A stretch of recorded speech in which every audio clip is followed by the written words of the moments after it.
Hi, this is Carl with another SOP video for managed service providers. Today I want to talk about consistency. I just finished teaching a class on customer service, and I made a very strong case that the most important element of your customer service is consistency. And some people would say, well, in fact, one student sent me a note and said, what if you're consistently bad? Well, that's an interesting point, because consistency is in the eye of the beholder, and you have to start by deciding who your beholder is.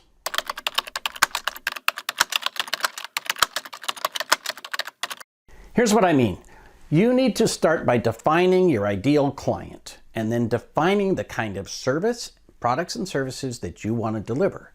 And then you need to do that consistently. So think about, for example, if you go to the grocery store and it's one of those bag your own grocery places. Okay, you have chosen to go to that store and bag your own groceries. At another store, you might say, well, what am I paying all this money for? I expect you to bag my groceries. And as small as that sounds, one kind of customer shops at one place and one shops at a different place. You need to define your business in a way that you attract people who want to do business your way. And then you need to do that consistently. And what one person might think of as bad service, consistently bad, they never bag my groceries. Another person is like, I don't care, I get an extra 1% off my entire bill, and I can put things in a bag myself. So, what is your service? How do you deliver it? And can you do that consistently? Obviously, the next step, which is kind of related, is that you do have to commit to quality, but you have to commit to the quality you have agreed to. For example, there are companies that say, look, we have a 2-hour response time. So if you want emergency services, you have to pay extra for that. That's all cool. That's not bad service. That is simply setting an expectation and then living up to it. Now, if somebody promises quick delivery, they promise a quick answer. If they say, hey, we're going to fix all problems on the first phone call, well, you better do that. But a lot of this has to do with expectations. I have different expectations from an attorney who charges $450 an hour than I do from an attorney that charges $100 an hour and is always available all the time. My experience is the more expensive attorney is less available. You got to schedule their time. On the other hand, they're very, very good at what they do. The $100 an hour attorney may or may not be that good, but I got to tell you, my experience is I'm going to choose the $450 over the $100. When your clients have good expectations of what you provide and when you provide it and how you provide it, they can hold you responsible to those expectations. Now, where do they get those expectations? There are two obvious options. One is they walk in the door with those expectations. And if they are looking for something you don't offer, then you have to reset their expectations. The other option is that they're open to whatever works as long as they get good service.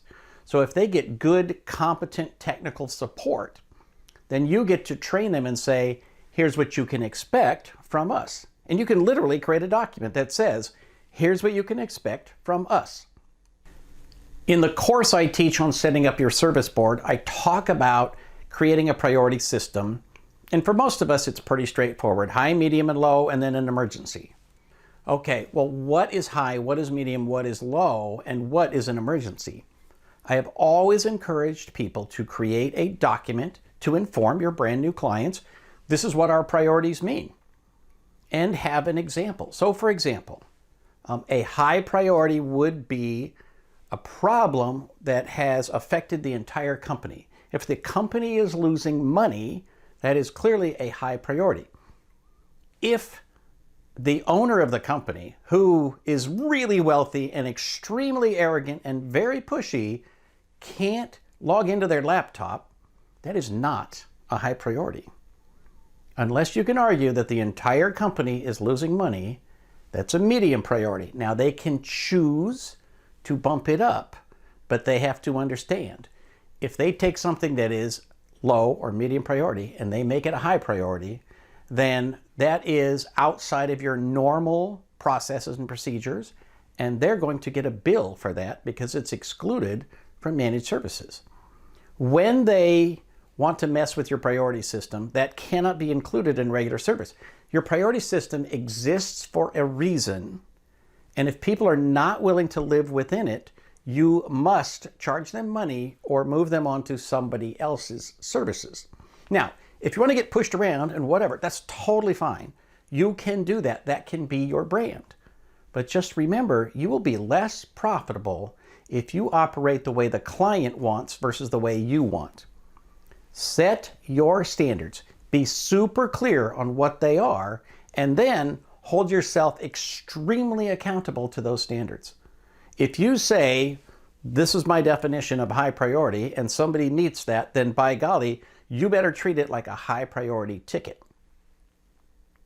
So for example, a low priority ticket would be, this printer makes a little bit of extra noise and I'd really like somebody to come out and, smack it on the side and see whether it needs a new fan or what's going on. But it's not urgent. It's not important. A normal priority would be, in our case, something that we promise that we're going to schedule this and probably solve it within 72 hours, 3 business days. So, when you have something like that, most of your tickets fit into that block. Almost everything that comes up, you can find and fix and close within that time period. That means you can schedule your work. That means you can be very, very profitable.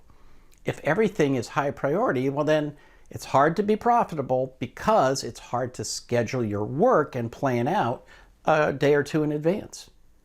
If people follow your system, it works. If they follow your system, it means that those are the right clients for you. Your system does not have to be the same as my system. Absolutely not. You can have any system you want. Just remember that the way that you present this and the way that you enforce it affect your profitability. Now, obviously, I haven't talked about emergencies yet. In my case, an emergency cannot be set by a human being. Emergencies set themselves. A building is on fire, the server has crashed, you can't get to the cloud services on any of the desktops, even though the internet is available, right? Those are things where not only is the entire company losing money, but it's urgent that something be done immediately. Everyone in the entire company is being affected. So those kinds of things are clear emergencies. The owner really wanting you to fix their laptop is not an emergency. Now, they can make it a high priority, and you have to respect that, but just remember, it's not an emergency. The reason that these rules are important is because you have to set expectations, and then you can live up to them. And again, the theme is consistency. If you treat one client differently because they're louder, or a different client differently because they are your biggest client, you will be less profitable.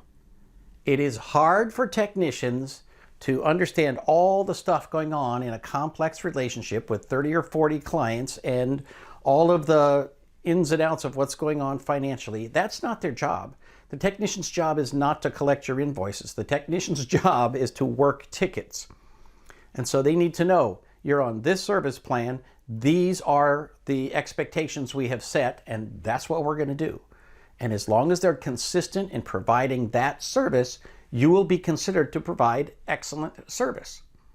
Now, if somebody is paid down here but wants service up there, the technician shouldn't be the one who's responsible for that. The service manager has got to say, no, you paid for down here, so as long as you want service up there, that's extra, you're going to have to pay for that. You have to enforce these kinds of rules. Customer service is not a one-way street where the client does all the asking and you do all the giving.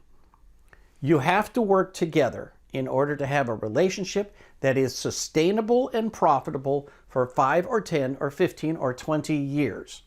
That's where the real money is providing consistently good tech support for as long as possible. And the cheater part is you get to determine what is good tech support. Consistency is the word of the day, so let me know if you have any feedback. If you found any of this useful or interesting, give it a thumbs up, subscribe to the channel, ring the bell so you get notified, share it with all your friends. If you didn't like the video, let's just pretend like none of this happened. For Small Biz Thoughts, this is Carl Polachuk, wishing you the best of luck in your managed service business.